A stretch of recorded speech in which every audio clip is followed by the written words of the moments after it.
When it comes to preserving for flavour and nutrients, techniques for drying, canning and freezing have come an awful long way.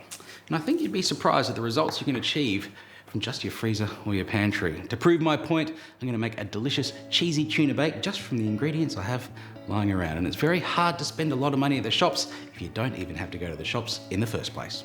From our staples, we've got dried macaroni, some tinned tuna, flour, and some dried parsley as well. I'm also using up some stale bread to make a nice savoury crumb. Very accessible ingredients for a very delicious dinner. We'll start by getting the pasta on. I'm using some macaroni here. Cheese can be a little bit expensive, so to get the most out of the texture of the volume of our sauce, we're going to make it mainly out of a bit of butter, some flour and some milk. I'll start by heating the butter in the pan and frying some onions too. Once the onions are softened, I'll add in the flour, and this is called a roux. I'm cooking the butter and the flour together. It'll be the basis for our sauce. Start to add the milk a little at a time, stirring it so that it doesn't form any lumps. Before I add the cheese and tuna, I want this to be a little bit, not watery, but just a bit loose, because the cheese will tighten it up a little bit and so will the tuna. And now I can add in my cheese.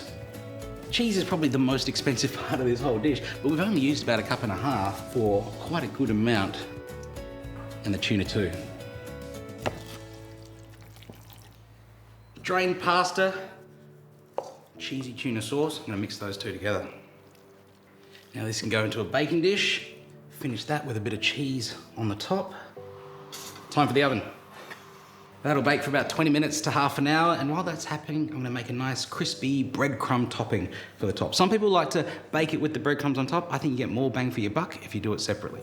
Everybody's got some stale bread lying around the house, and I've just split that up into some nice stale bread crumbs. I'm gonna mix that with some garlic. I'm just gonna roughly chop.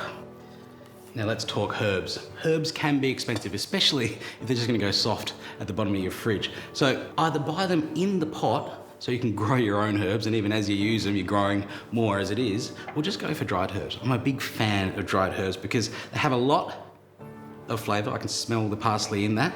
I'm gonna use actually a mixture of my fresh potted herbs and a bit of dried parsley as well.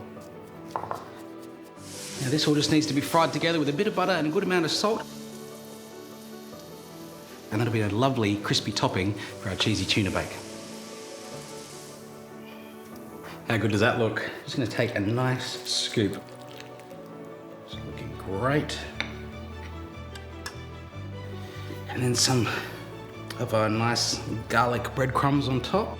Simple ingredients transformed into a delicious weeknight family meal. A cheesy tuna bake.